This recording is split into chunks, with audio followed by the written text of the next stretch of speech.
Why, hello, everybody. This is Eric Vierthaler of Vierthaler Studios back for the 100th episode of Sit Down by the Fire.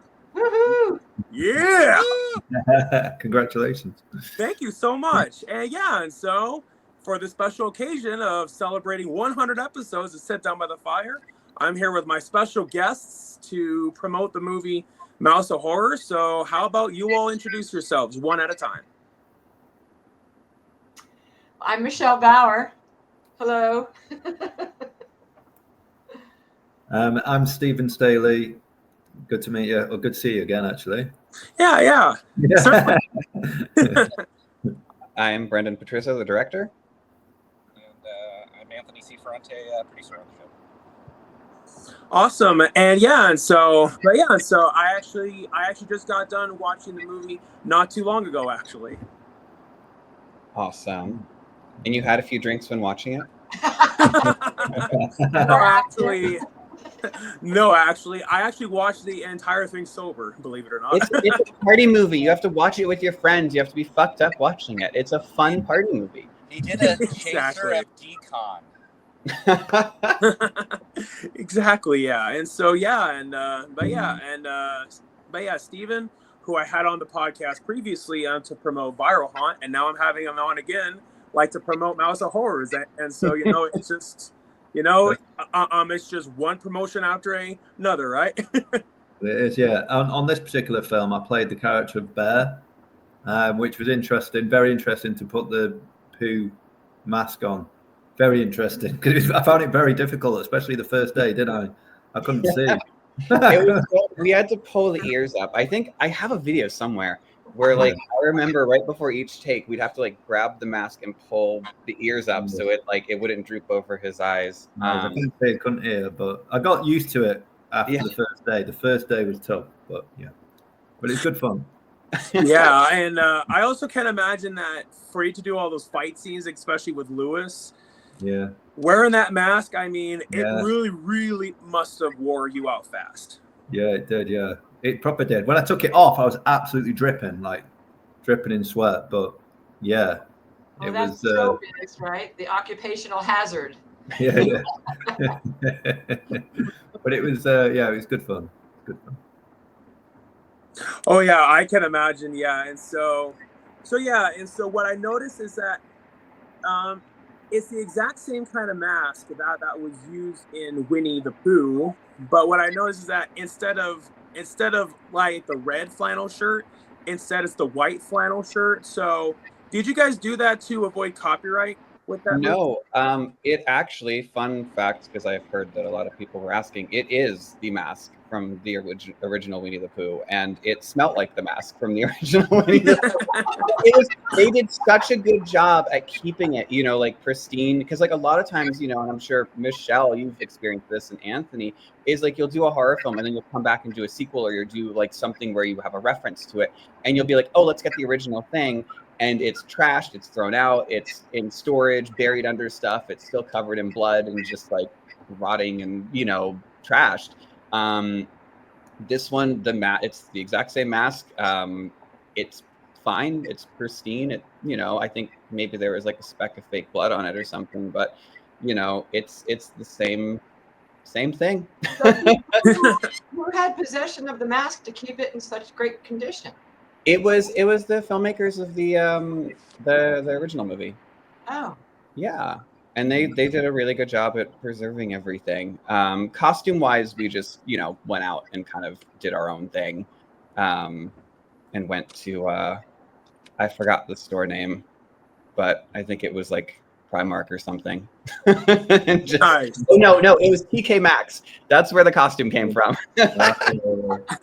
Nice. So, and I've even heard some people who have tried to make the fan theory like that, because it's the same mask, people actually have tried to argue that Mouse of Horrors and also Winnie the Pooh actually are set in the same universe.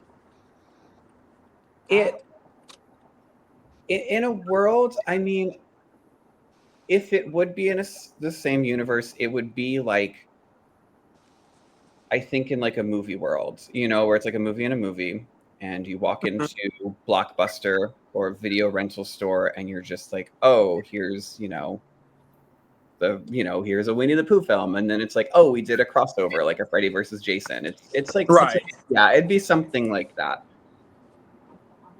Nice, yeah, and I mean, I could definitely see it, which is ironic because I actually saw that there is a horror movie coming out sometime soon, like called Mickey versus Winnie. So I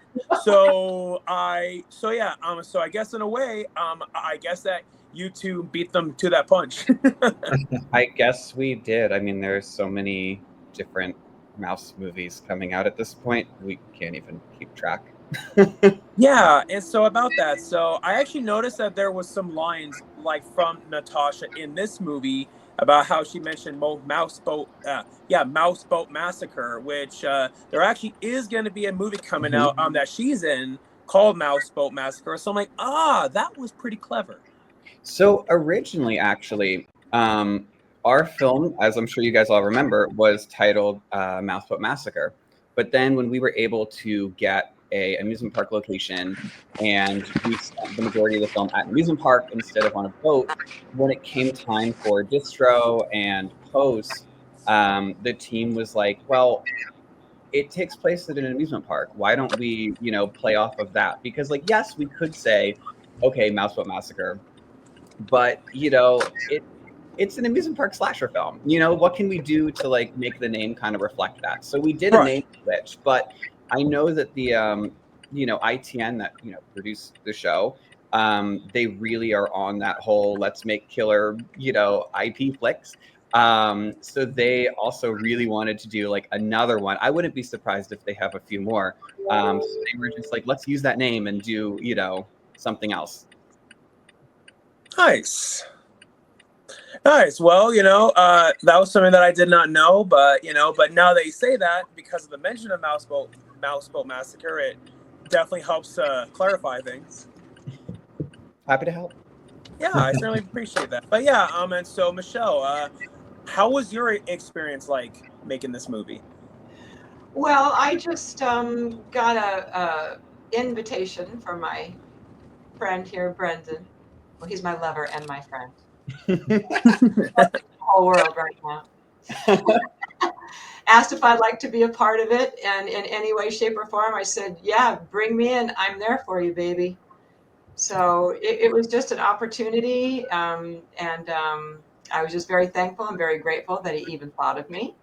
And I just love the asylum and everything they do and everything they stand for. And it's just been a blast. This ride is never ending, and I am on it until it stops. That's amazing. Yeah, and honestly, when I was watching this movie, especially watching Lewis's performance, I'm like, wow, I can definitely tell that they had a lot of fun making this movie. It was a big, because Steve, I mean, we were all in the trenches. It was the most challenging film personally that I have ever worked on, because we pushed the budget to limits we probably shouldn't have pushed it to, but it was also a very rewarding experience to see how much we were able to do and how passionate everyone was and how much everyone cared and how much we were able to pull off for so little. But yeah, it was a fun shoot. It was very difficult, but I think we all have war stories, but we all have fun stories too. Yeah, it was also very challenging for you as well, wasn't it? Because the sunlight, we didn't get so much darkness, did we? And it was set mostly at dark. So we were doing scenes, and we had to move on really quickly, didn't we? Because of the daylight. There was too much daylight during the shoot, wasn't there? Which made it tougher. It's when you're filming in Wales in May or June, I don't recommend doing night shoots because you only get about 4 hours of darkness. So even though it was a 10-day shoot, it felt like we were back here doing a 6-day asylum movie half the time, because it would just be like, okay, great, we've gotten most of the stuff. Oh, we have a fight scene, and you can see the sun peeking out in the corner. Okay, we have to stop. Yeah. I just wanted to mention that I know a lot of the low budget movies I've done over the decades, so I can't say that. When you have a tight crew like that, you become like a family of one. and Mhm. everyone has to bond in a way that you're not used to. Everyone has to work hard. They have to care about the project, and you have to let everything else go and get this done. And without that, you just have yourself a big miss. So congratulations to you and the camaraderie and the family that you created on that show. Thank you. Yeah. It's, Yeah, exactly. Yeah, and I mean, one of the really frustrating things about like about filming on location, especially if it's a horror film where most of the scenes take place at night. I mean, it makes sense because it's scarier at time. Is that you only have so much time? Is that you only have so much time, like of darkness, and you only have so much time, like with daylight, and so and so people are trying to get it done while trying to do a good job at it at the same time. So yeah, not as easy as it sounds. yeah, it was pretty. I mean, it was challenging. It was also very cold. But Steve, you were pretty like you because of the flannel and all that. You were okay-ish with the cold, right? I was all right with the weather, but yeah, I can only admit it was wet, wasn't it? It was wet, it was dark, it was cold. But yeah, I was quite lucky. Also, I joined the shoot quite late. I think there was a delay in getting the Winnie outfit, so I turned up quite late. So I wasn't on the shoot for as long as you guys, but I can imagine, yeah, if you were there for the full duration, it would have been, yeah, tough conditions. Let's just say that, wasn't it? Tough conditions. It was brutal, but it was fun. It was looking back, it's just like if there was a movie about the making of the movie, it'd be it would make such a good Yeah. oh, what was the documentary about the Coppola film? It'd be just like that. Hearts of Darkness. Hearts of Darkness, yeah. Yep. Yeah, and I mean, there's even some people out there who have said the same thing about the 2015 Fantastic Four, and and a lot of people have been saying that yeah, a movie about the making of that movie actually would be better than the film itself. It would be an interesting. It'd be an interesting making of movie. It'd be a fun, crazy one. I think the one that's more interesting is the one they made in the 90s that never came out. That would be interesting. Yes. To watch all those people put all their heart and soul into that film, and then oh, by the way, the movie's never being released. Yeah, and then history repeated itself, like with Batgirl. Knowing that they didn't release that because of tax reasons. I'm like, okay, so you had all those people put in all that hard work, all for nothing. Or the Acme versus Coyote, which everybody says is great, or whatever the name of that movie is. Yeah, it's interesting. But I mean, at least, yeah, I guess in all those cases, it was all for Fantastic Four was about protecting the IP, and then these other movies were just to write it off. So there were ulterior motives. Yeah, and I mean, a lot of those people I can imagine were pretty mad, to think that they had their time go to waste. But hey, I mean, at least it's a part of film history now. I think it's less about go to waste. I think it's just you're heartbroken because you put your heart and soul into this thing. It's just like if, Brendan put his heart and soul into this, and then to turn around and going, oh, by the way, the movie's not coming out. It's just like, what? I went through that hell for for how long we did this, and it's never going to come out. It's just yeah, exactly. I mean, it's very understandable about how people would get upset about that. So, and then in that case, if they made a movie about the making of Mouse of Horrors, who would each and every one of you want to play you in a movie about the making of Mouse of Horrors? Anthony, you go first. I'd be an emoji because I would just be because I'm just on the computer because I wasn't there with you guys. I came in and post. He would be. That's fair. Yeah, he'd be sending emails.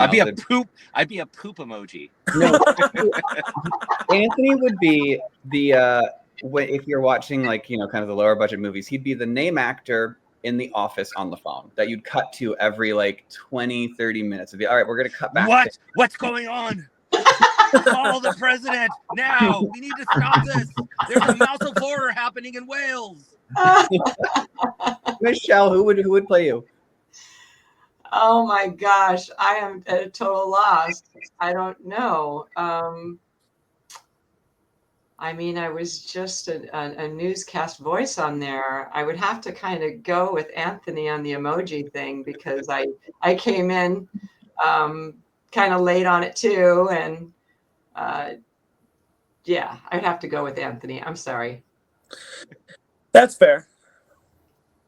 You know, I wouldn't know who would play me. I was joking around a bit one eye on set with the Pooh mask. I don't know. Ryan Reynolds, is that too good for me? I don't know. He's a fun guy, isn't he? I can see it. I can see it. But, yeah. You two, now that you say that, I wouldn't have thought of it at first, but I mean, you two definitely have a similar face, so I can see it.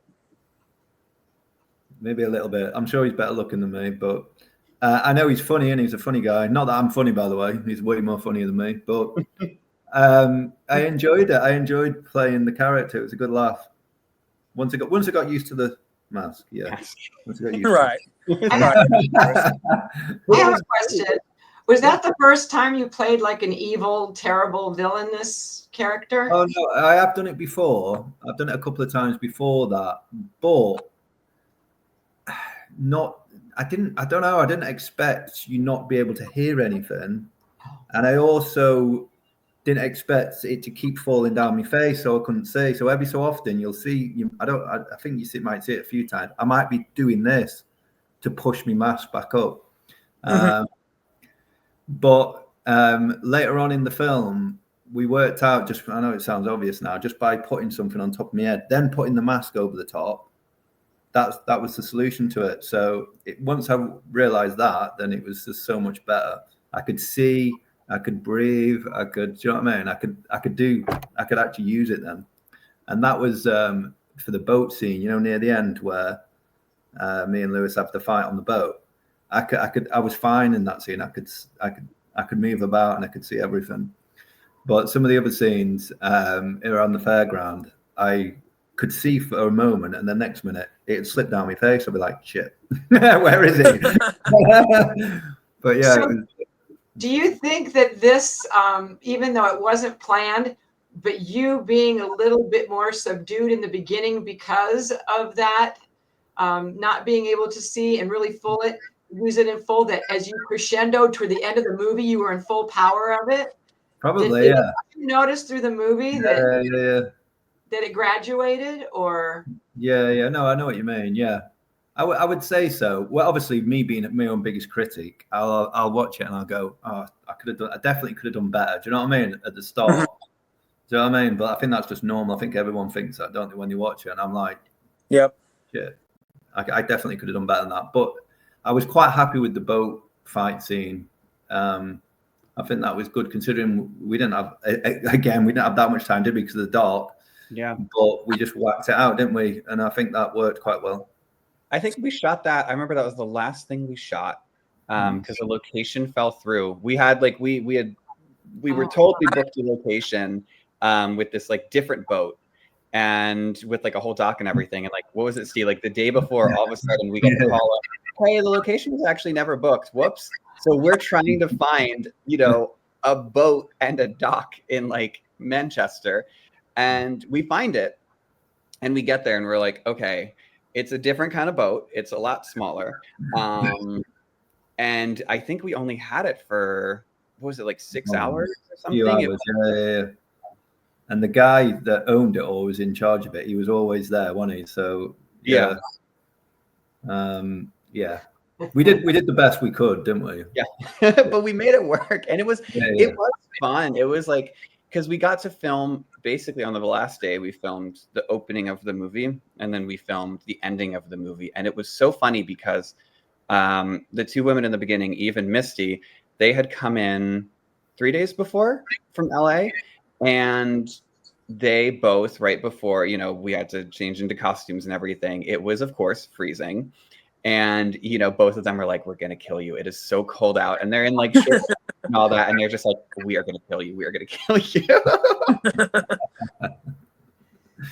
And, a lot of fans don't realize that you don't shoot the movie in sequence. Nope.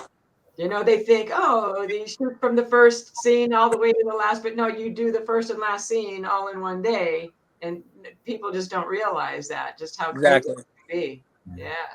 Exactly. I mean, sometimes, maybe in some rare cases, I believe for the original Saw, I believe that they did film that in sequence. Oh. For the most part, though, yeah, it is filmed out of sequence. But yeah, I mean, very, very rarely, though, do they film it in sequence. Mm-hmm. Yeah. Yeah, I think. So yeah. I'm trying to think of the first scene we shot. I think it was all like a lot of Chris's stuff. He plays the scientist because I remember there was a shipping delay for the mouse costume or the mouse mask. No, it was the costume. I was like, because everything came from like different places of the world, and I'm like, there was a shipping delay. So we did Chris's stuff, a lot of his stuff first. So I guess we did like the middle of the movie first, and then like did the beginning, and then Yeah. Okay. Well, that's interesting. And yeah, so about that mouse mask, I mean, that mask was especially creepy. It was. So yeah, so where did you guys find that mask? There is a company that I am blanking on, but they are based out of California. They're right outside of Los Angeles, and they have like these really cool, crazy masks. They also are the ones that made the Winnie the Pooh mask as well, you know, a year or two ago. And you know, so I saw it, just like, all right, let's make some alterations to it, you know, just so it's different. And they did that in like a week or two, and then just shipped it out, and that was it. And then we got it. Nice, awesome. And when I was watching the movie, I mean, maybe Lewis intended this or not, but you know, just with the way how he portrays his character, sometimes I kind of got some Joker vibes out of it. So I don't know if that's what he intended or not. I know it was discussed. We talked about a few different films, and I know that The Dark Knight was one of them. I'm not surprised. And I mean, considering that his costume looked similar-ish to it, and how he had the knife, and yeah, and just the way how he would move, yeah, it definitely gave me Dark Knight vibes. A little bit of hints of the Joker here and there, yeah. Yeah, exactly, yeah. And so yeah, and so Anthony, and so how was your experience like to work on this movie? I've known Brendan for a long time, and I 10 come in years. as I'm a kind of his therapy dog. You know, it's like, oh, I need some help. And it's like, okay, what do you need? And then I come in, and you know, if I can help him, I help him. And he was doing simultaneous projects after he wrapped it, and he needed someone to manage post. So I came in to kind of help him. And during prep, you know, we talked a lot as well, just on, you know, putting out fires and whatever we needed to do. But you know, I'm very impressed with what they pulled off in Wales. I mean, the production value on the movie is super high, and you know, the mouse is a great horror villain, and you know, it's a miracle any movie gets made or finished. And Brendan did a great job, and so did the cast. It's and the crew. It's a miracle sometimes, and you know, just shows what ingenuity and sometimes going out of the state and out of country can afford you. I've filmed many times out of the United States, and it's crazy the stuff that you can pull off with smaller budgets elsewhere. We did a movie we did a movie in Thailand where, you know, in America you'd have a crew, you know, each department would have one person, but in Thailand it's mandatory they have two people assisting one person, so you get three people as opposed to one, and it's okay. You know, and things are just like bam, bam, bam, bam, bam. So it's nice. So yeah, no, I think the movie turned out great, and it was very fun working on it. So this, I guess, is a question for everybody here from me. Do you find that the spontaneity of, like, Brendan, you're talking about your locations, and Anthony, you're talking about coming in and being the savior, and Steve, you're talking about your mask and how things aren't working. But don't you think that the spontaneity of everything actually puts a little bit more to it that you weren't expecting at times? Oh, absolutely.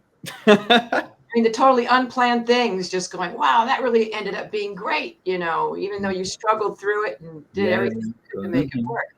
Yeah. I call it when we're making these movies, it was especially when we did the Sharknado films. It's I called it an energy of desperation. It's like when you're making the movie and you have no time, there's an energy that comes from the fact that you have no time, and it Right. translates and makes it more immediate. And I think especially when it's either a horror film or it's an actiony kind of movie or something like that, or a disaster movie, that kind of energy you can't replicate. On a studio movie, they have 100 days and they have time to get it right, and they're doing a half a page a day. It takes one day just to do one stunt. Here it's like you got to do 10 stunts, you have to do this, and so you're just trying. And I think with that there's an organicness to it, and I think it translates. And I think that's why lower budgeted films, there's still a tactile feeling to them, as opposed to something that every single and I'm not discounting studio movies, but Right. I'm saying that it's just all the rough edges are chipped away to the point where it's just so polished.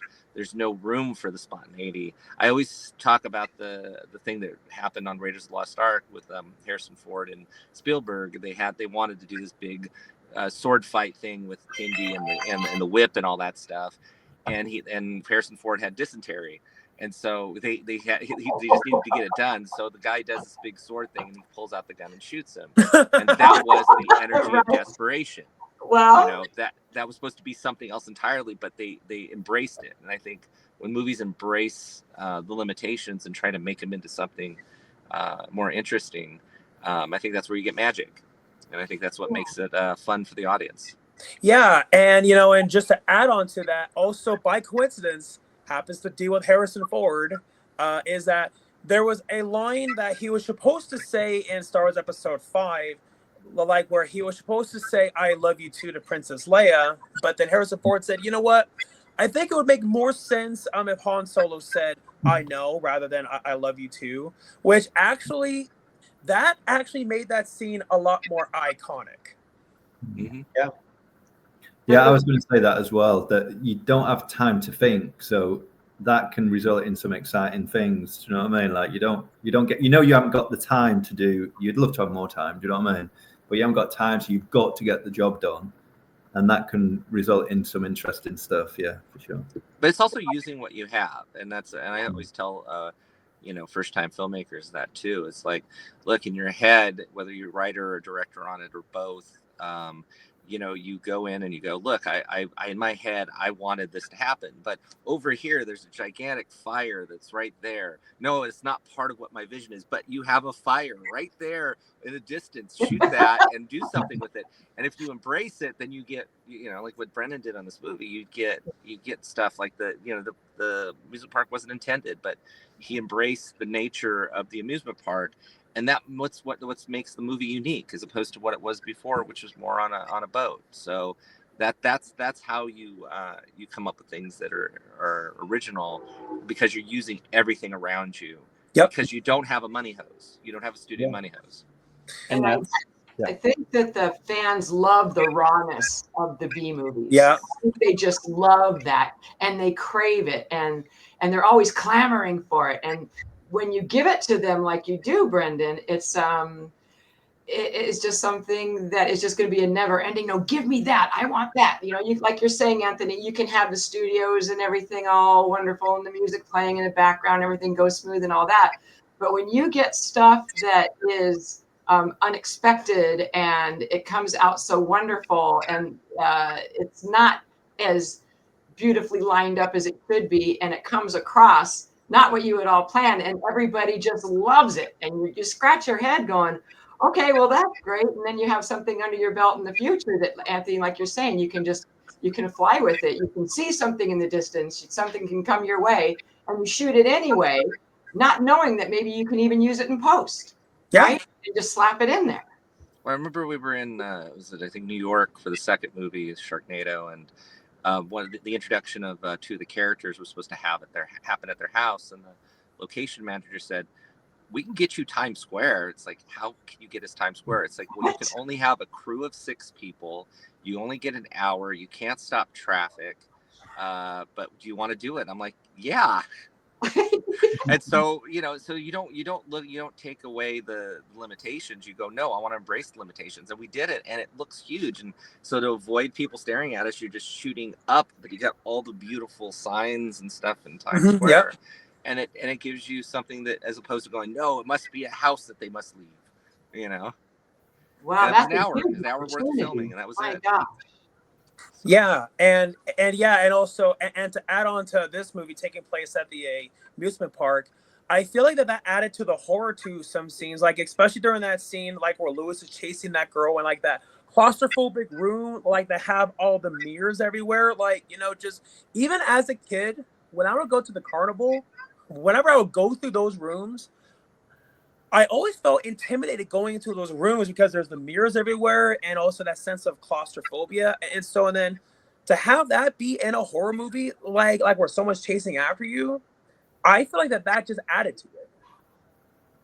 Yeah. And we tried to use, the space that we had. So it was like, we have this, let's do a cool scene in there. And, we'd rework the script, or, there was one scene that we were going to do, and then we switched it around.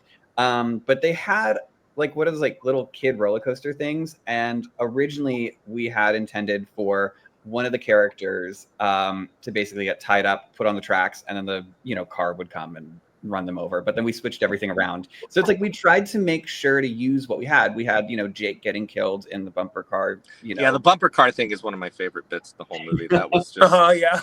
That turned out so good.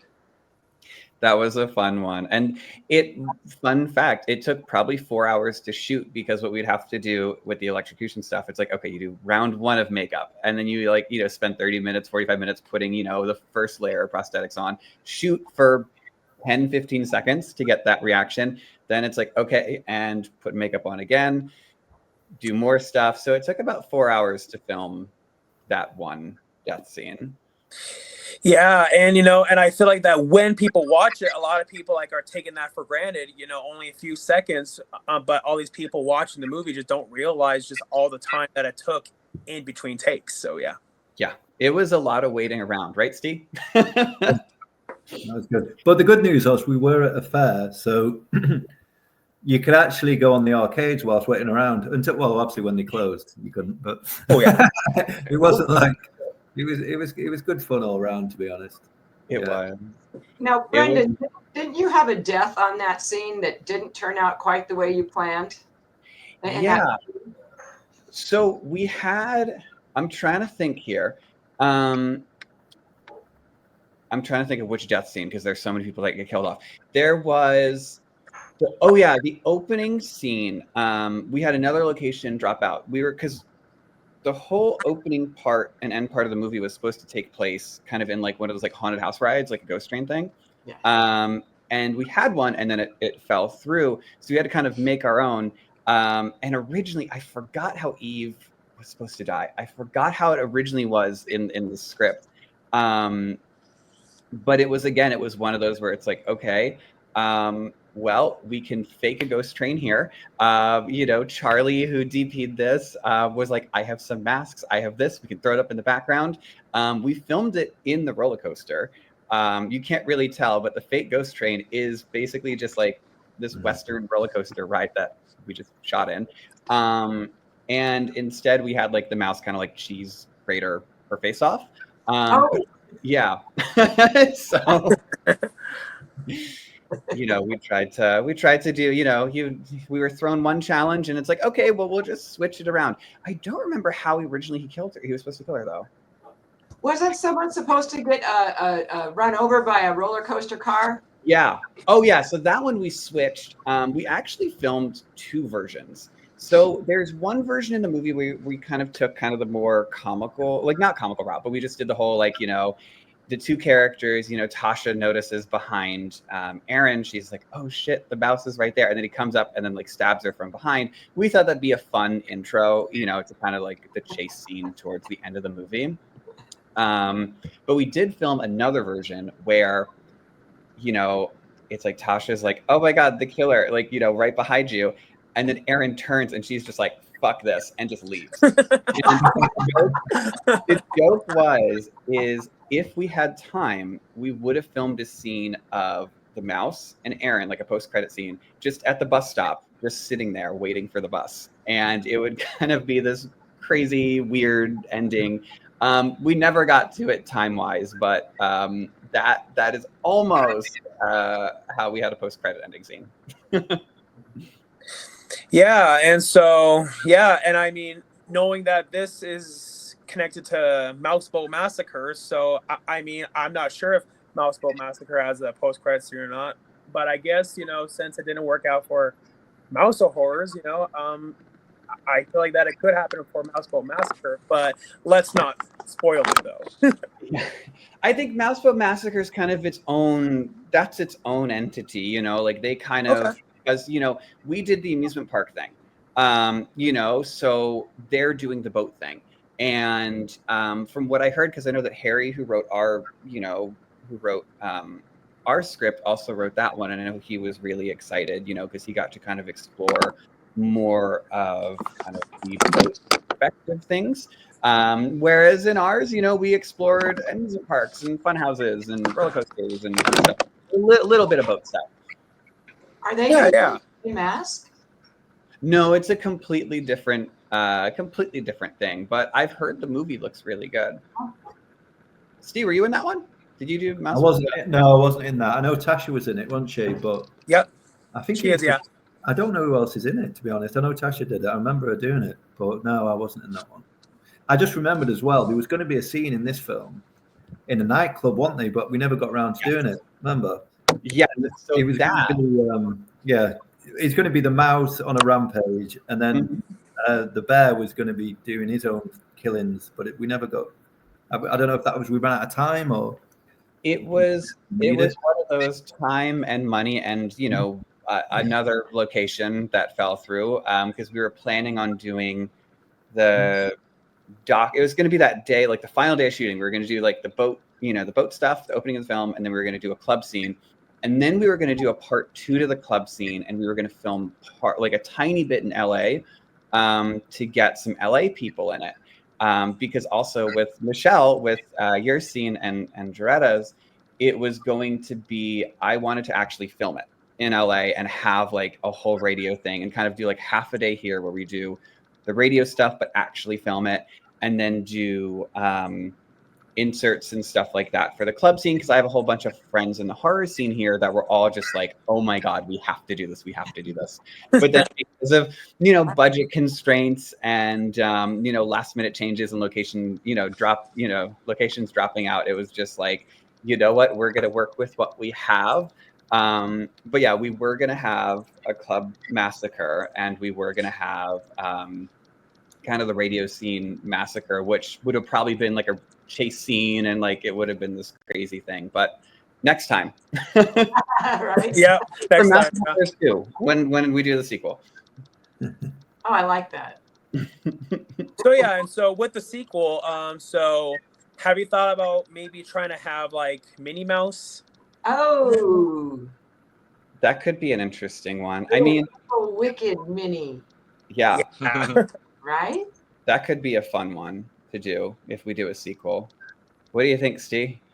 I mean, I don't know. I don't know what your do you enjoy doing these type of films? Would you do more of them or what?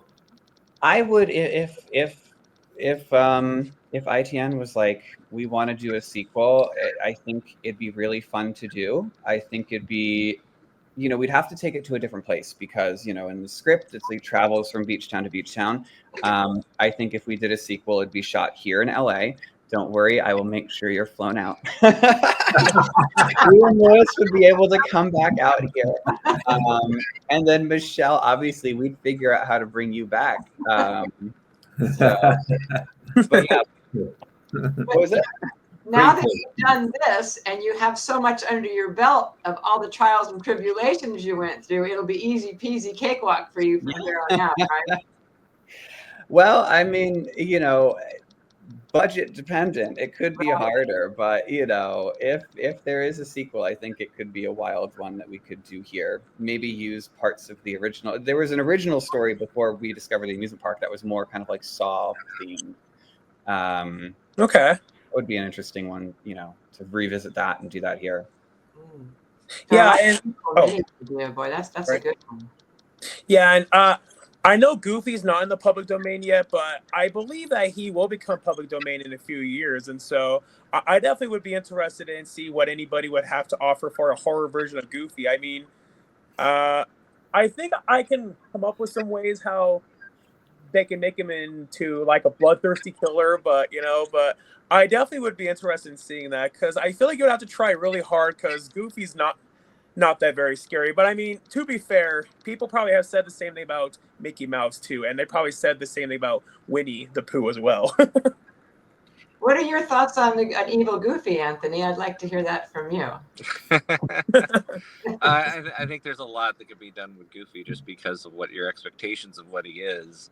Yeah. You know, if you look at him as the fool per se, Ah, and yet there's something much horrible going on with him. I think it's also the fact is the thing is he a dog? Is he a person? I mean, he's got a lot of issues. Yeah. You know, Pluto we know is a dog. Goofy is some weird hybrid thing, and he must be angry because he doesn't know what he is. And so if he doesn't know what he is, then he goes on a killing spree. So there's a possible take on that. Yeah, there is that. Yeah, and a lot of people have pointed that out. They're like, okay, it doesn't make any sense how Pluto's more of an actual dog, while Goofy is also a dog, but he's more anthropomorphic, and so people have pointed that out inconsistency. But I'm sure that if Mickey needed a friend, he had no friend, and so he tried to take some kind of animal and mutated him into Goofy, and he was like, "Yeah, you're stupid," and so they got Pluto. So Goofy's pissed off because Pluto is really his best friend. So he goes off and kills all of Mickey's friends because he abandoned him. He tossed him out the car. And threw him away like an abandoned animal. And now he's come back for revenge. Is that what you want? yes. yeah. But I mean, somebody definitely should give your pitch of a Goofy horror movie. I mean, somebody definitely should invest money into that. Yeah. I think that'll be Anthony's. That'll be Anthony will helm that one as a director. I'll just produce it. Steve, we'll produce it together. Michelle, you'll be in the movie. Anthony, you direct it. You direct and write it. So in that case, Anthony, if you were to direct a Goofy horror movie, what would you want the title to be? Ooh.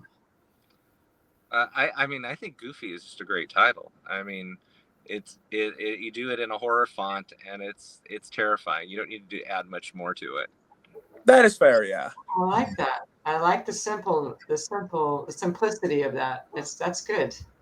It leaves a lot to the imagination. Goofy, right? Yeah. Goofy. That was the argument I had on my first movie. It's like I kept saying it needs to be called Boo, and everybody I took it to is like, no, you have to change the title. It's like, no, but if you do a cool font and it's Boo, it's not Boo. It's like it works. And finally, I went. By the time it got made, I won the argument on it, and the poster looked great, and the title looked great. But it was just, no, it's not. It's like, yeah, it is. Trust me, it works. Yeah, you can leave it up to the imagination, and that's where movies have kind of lost that these days. You know, if you leave a lot to the imagination, that's even more scary.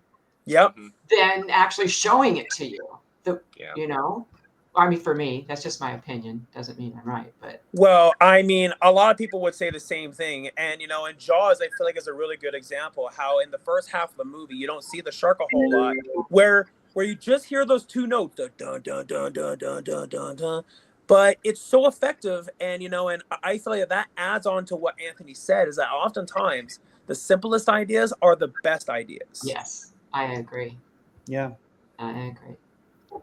That okay, is we're looking forward to Goofy. Yeah. And I also just thought of this, Goofy's laugh. I really feel like that could actually work for a horror film. Oh. Yeah, so the hard part though is that, again, everything I think has to be whatever has been created in the thing that's public domain, because Yeah. there's only so you can only play in that sandbox. If it's anything that's like that was post that short or that book, that's why I think Piglet wasn't allowed into Winnie the Pooh until a year later, because Piglet appeared. Was it Piglet or No, I don't think it was Piglet. I think it Tigger? was Tigger. Yeah. Tigger. Oh. Tigger. So Tigger didn't appear until the later Winnie the Pooh books. So I think a year later Tigger was available to use. I mean, that is fair. it's always tricky with those things. I'm sure that there's a lot of lawyers looking this stuff over to make sure Yeah. you're not infringing. Yeah. Yeah, exactly. And now, I don't recall if in Goofy's original appearance, if he had that iconic laugh. I mean, if he did, great, almost because that would be great for a horror film. But if not, they could, I don't know, at least get a laugh that's close enough. Well, yeah. Yeah. When you're talking Tigger, Paul Winchell did the most wonderful Tigger laugh, and hooting and howling. That would actually be a good one to go with too. That'd be great. Now, didn't Goofy, isn't he kind of like that? Yeah. Yeah. Yeah.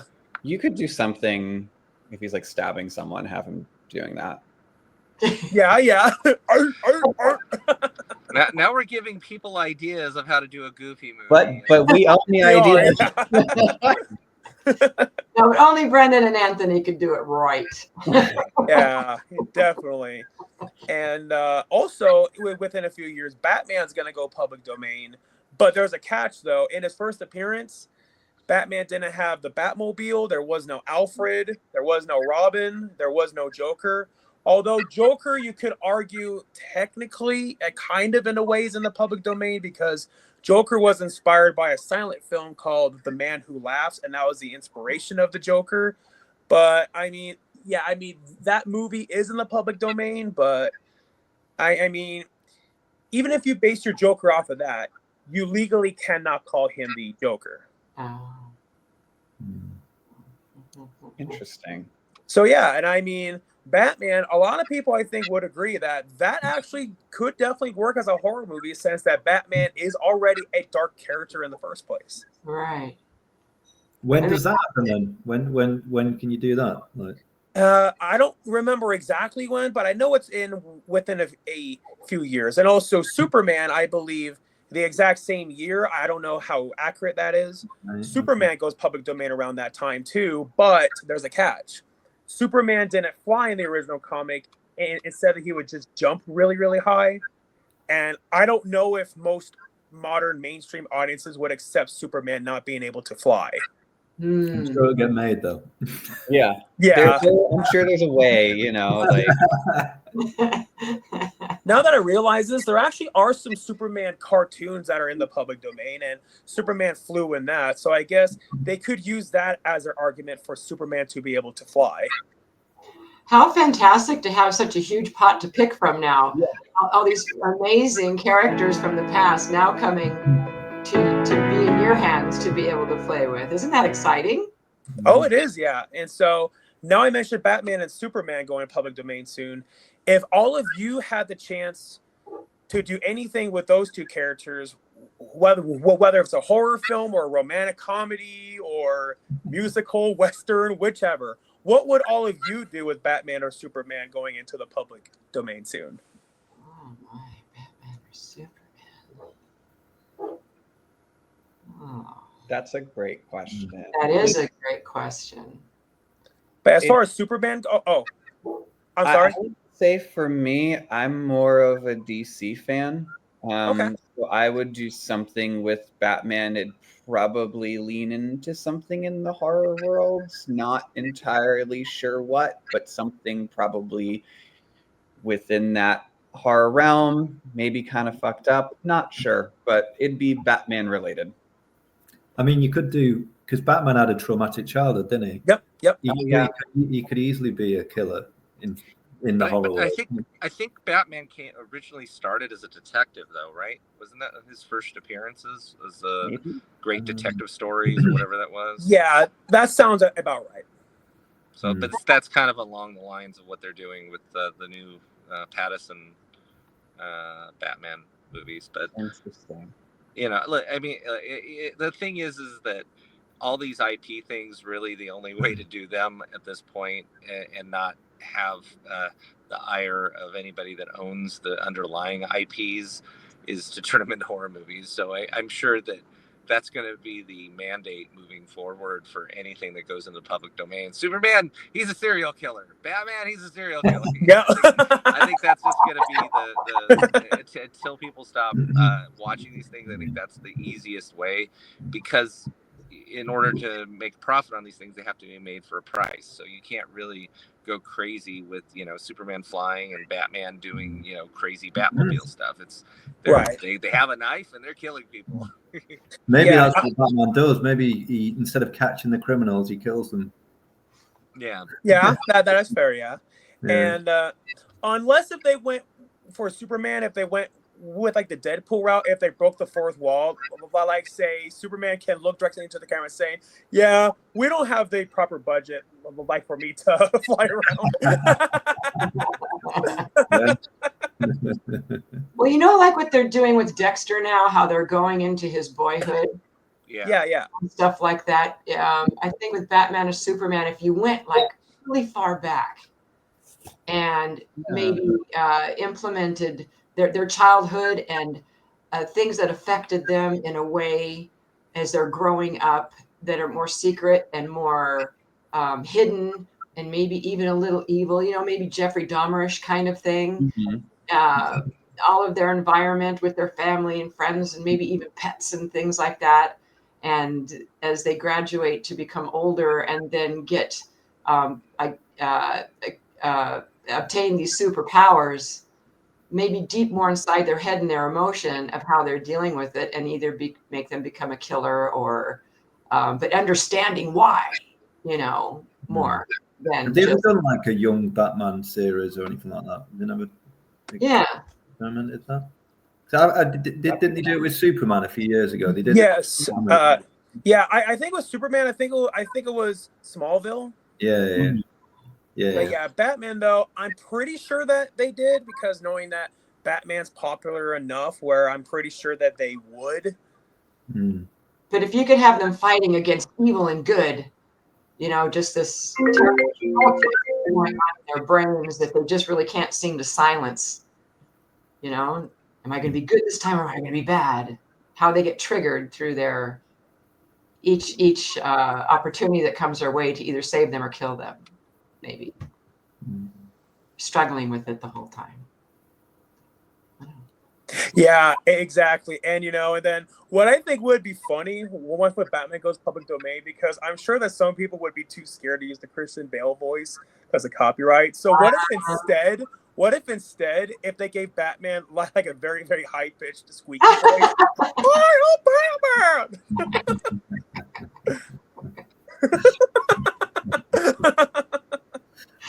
Totally unexpected, yeah. It's not who I am underneath, it's what I do that defines me. That would be funny. And funny enough, because I totally didn't intend that to sound like Mickey Mouse, but it kind of did. The big reveal at the end. Yeah, exactly. Oh no, wait. How about for a big plot twist? Batman's not Bruce Wayne. Batman's Mickey Mouse.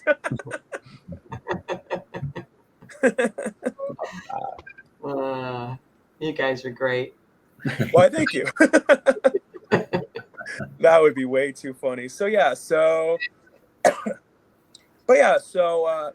I could also tell during that one scene, like where that girl's in like that teacup roller coaster or whatever it's called. But yeah, I mean, I can imagine filming that must have been both fun and it must have been kind of nauseous, like for that girl.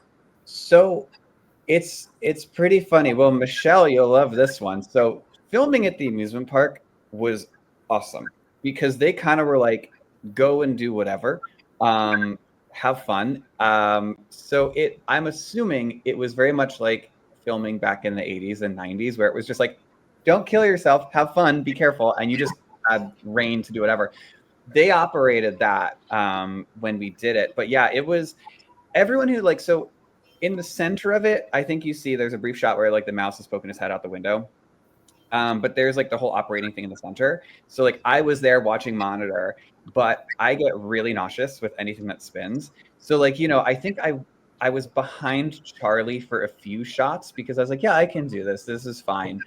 And Charlie's great. Like nothing can phase him. He did not feel sick. Rosie did not feel sick. And then I was the one person who's like, I'm about to puke everywhere. I need to be like, so I get in the, you know, in the middle watching it. They were fine, but then I was the one that was like, I'm gonna throw up any minute.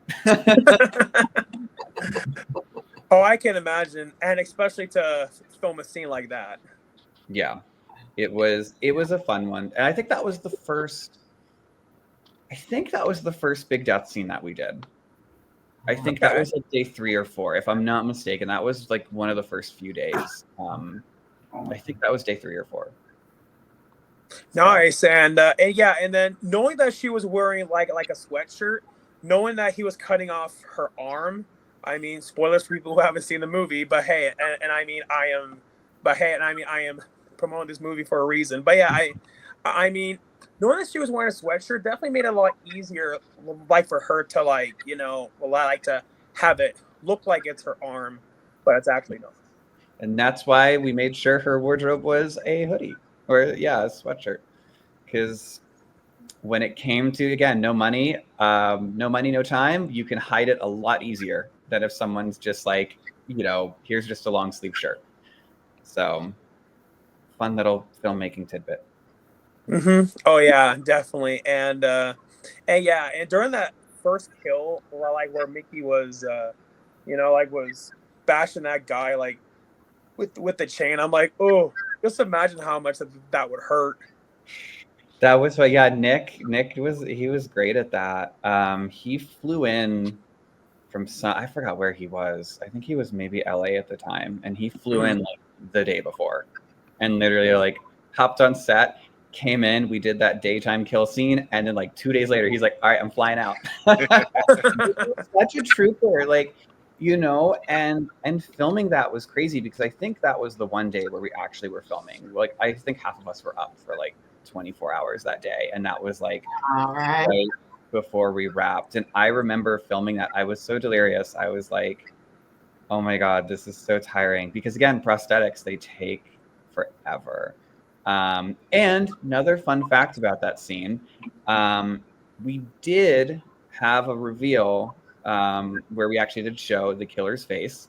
But then Anthony made a good note in the post of this film of just like, let's cut it out. Let's take it out. It leaves mystery there, you know. Yep. But it exists. There is a picture of it on my Instagram somewhere. So if you're interested in what his face looks like, it's there. Now that you say that, it actually makes me curious now.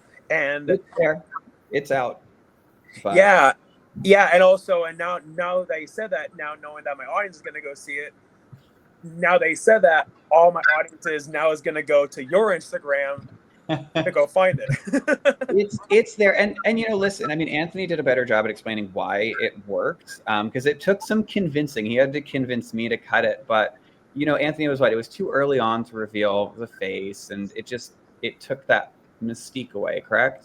Yeah, because the thing is that with your killer, to me, if you know, the best, the most successful franchises are the less you know about your killers.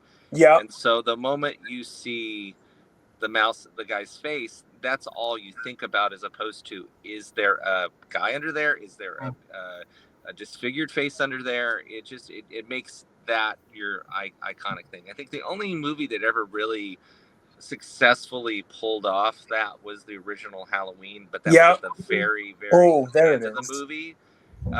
But you know, I mean, when you think of Jason, yes, you think of the mask, but when you pull the mask off, you think of, you know, this mangled face underneath from whichever movie that is your favorite Friday the 13th movie. But to me, it's always less is more with killers. The more you go into the mythology, the more you try to over explain it.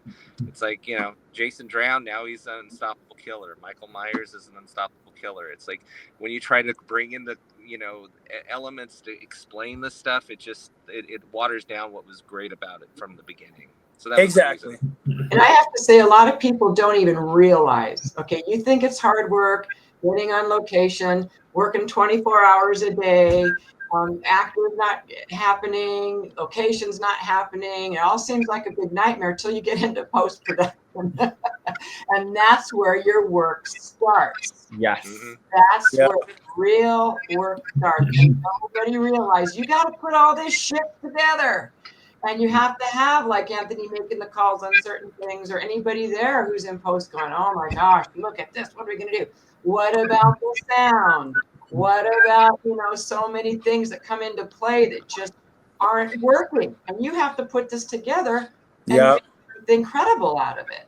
Mhm. I've edited a few of my movies. I'm actually editing one of them right now, and it's I'm pretty brutal as an editor, and I yell at the director a lot. So so it's like you have to when there's the movie you write, the movie you direct, and then the movie that you edit. And so when you get into the edit room, whether it's myself or working with an editor, you have to be willing to look at the overall thing and go, is this working or is this not, and not be precious.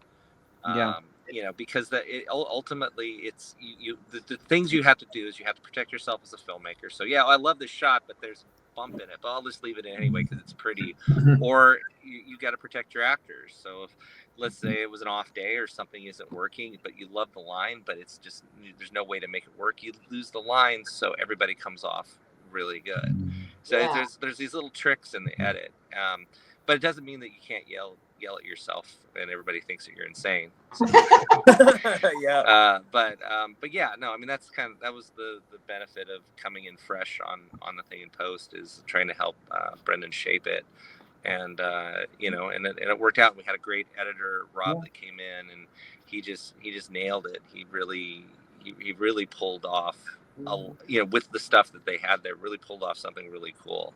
Yeah. And it's Yeah. a testament to Brendan to going in and, like I said, just, hey, we should move this around or fix this because it'll make the movie better.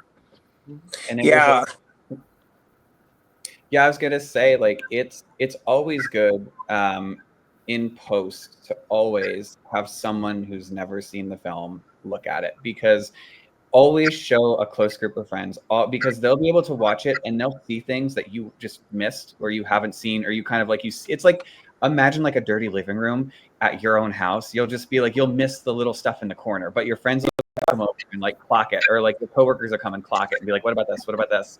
And it just really helps, to have another pair of eyes to just go through. So thank you, Anthony, for that. Because yeah, it was hard. We were in post. I was in Australia producing a movie, and then the Mouse movie is in post in like half England but half America. So it's like, and then yeah, we had a lot going on.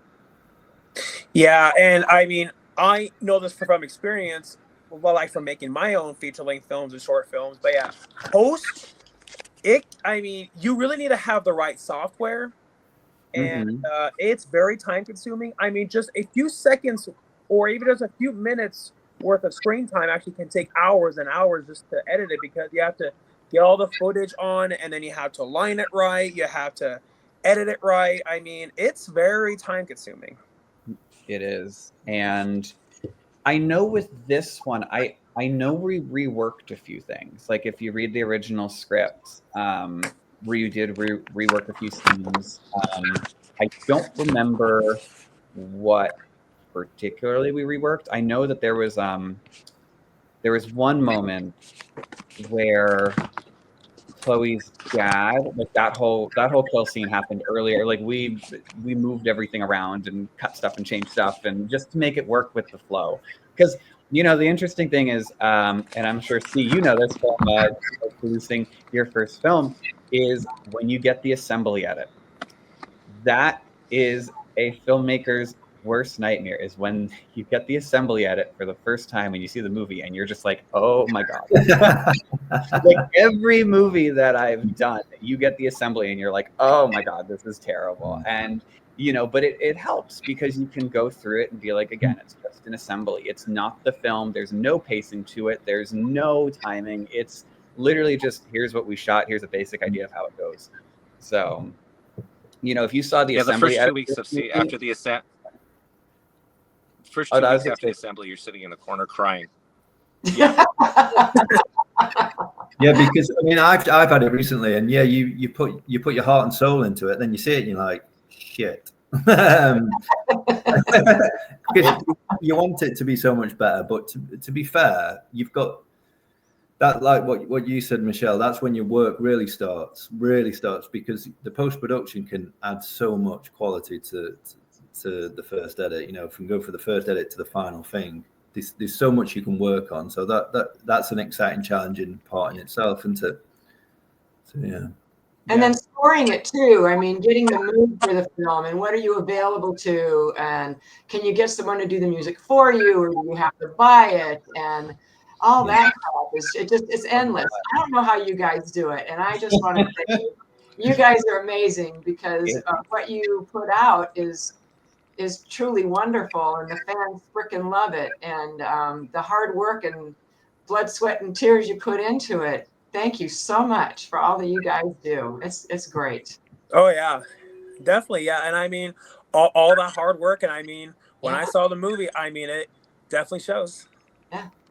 We tried to do a lot with a little. I mean, you know, comparing it budget wise, even like so, because I've done a whole bunch of Asylum stuff, the budget, like the all-in budget for Mouse of Horrors, is equivalent to 2.5 days on an Asylum show. And Asylum stuff, as Michelle knows, is low budget. So making an entire movie with post for like less than Asylum Oh my it gosh. is quite a challenge. Wow. But you know, Oh, I imagine. yeah. But you know, listen. Write a book. Yeah. Write a book on how to. Maybe I'll circle back to that making of movie idea that we talked about earlier. Maybe we'll do a making of. Oh yeah. Yeah. Go for it. Why not, right? Yeah. But Absolutely. yeah. So yeah, and so that about does it. But so, is there anything else besides Mouse Horrors that all of you have coming up that all of you would want my audience to be aware of?